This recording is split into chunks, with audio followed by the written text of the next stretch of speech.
everyone. I have missed you guys tremendously.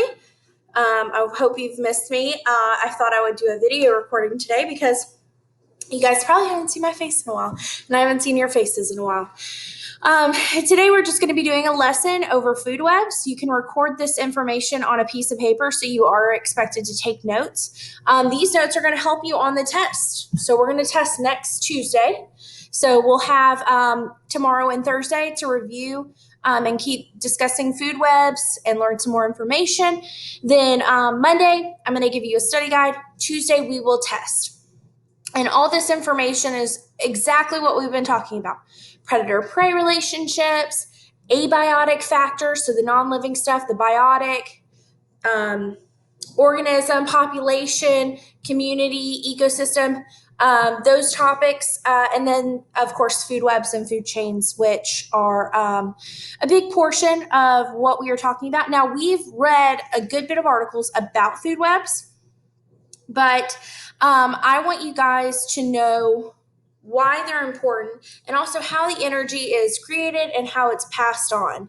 Now, our essential question is, how can you diagram the energy flow through a living system? So that's our food web or our food chain. And how would you describe food webs in different ecosystems? So let's just hop right into it. Energy in a living system. All living things need energy. Anything that's living has to get food somehow.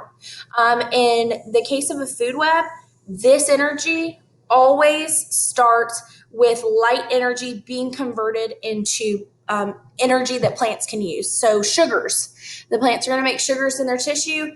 They use CO2, they use water, they use the light energy. What is that process called? Can you tell me? Photosynthesis. Okay, so something we've talked about all year. That energy that the plant makes is then transferred next to our producers.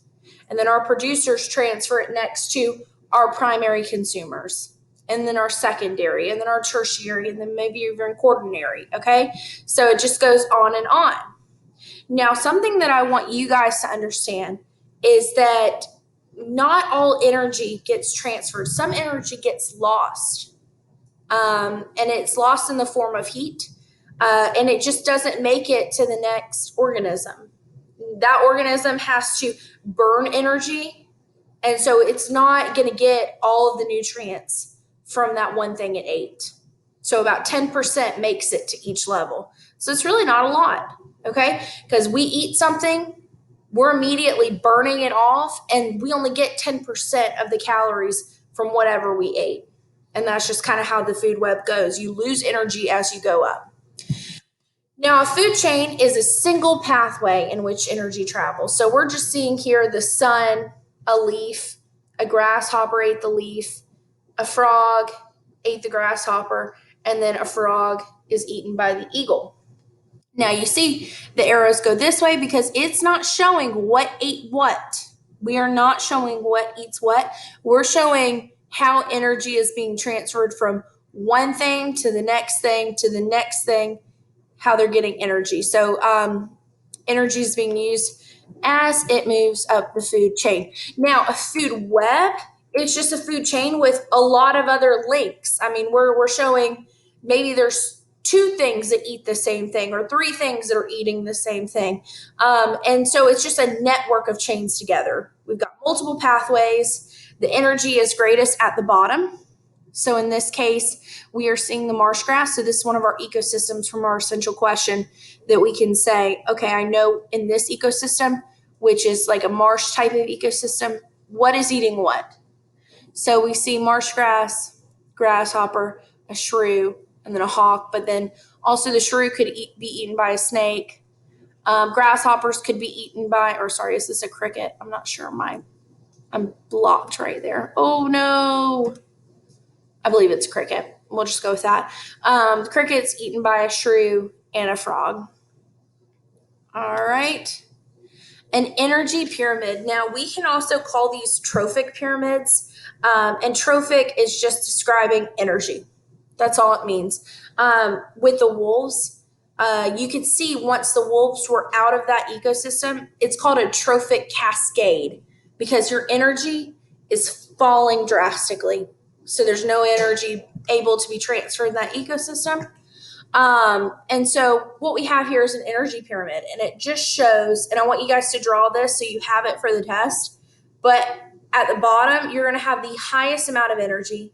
And as you go up to your tertiary, your top consumers, you have low. Also, what I want to point out is that this box is so big because why? Do you know? Do you know why? Because there's always going to be more producers at the bottom because there's more producers. You just have more. They're able to thrive and survive in great quantities. Primary consumers, you're going to have a lot of herbivores, a lot of cows and such. And then as you go up, though, there's less energy for these organisms to consume. So they make less, like wolves. You're not going to have crazy large wolf packs.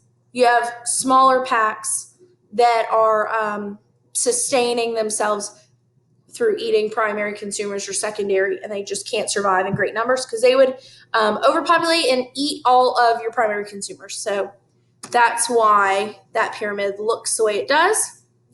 So I kind of answered these questions for you. Whoops.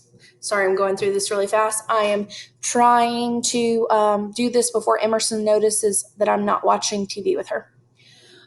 So our producers, they make their own food. So our plants, our consumers get energy from eating other organisms, and our decomposers recycle dead organisms into chemical nutrients used in soil, air, and water.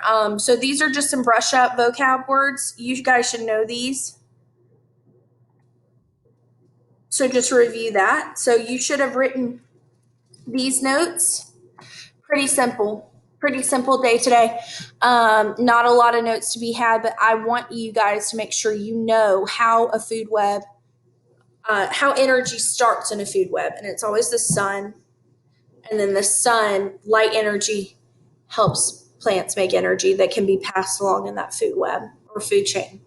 So that was my main points for today. You're going to have just a couple questions to answer at the end of this, just as a sum up to show me that you understand. Make sure you wrote this stuff down, guys. It's so important. It's just like if we took notes in class, okay?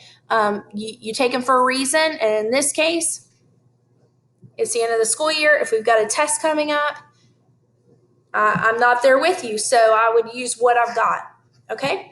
All right, guys. Well, have a great rest of your week. I will see you later.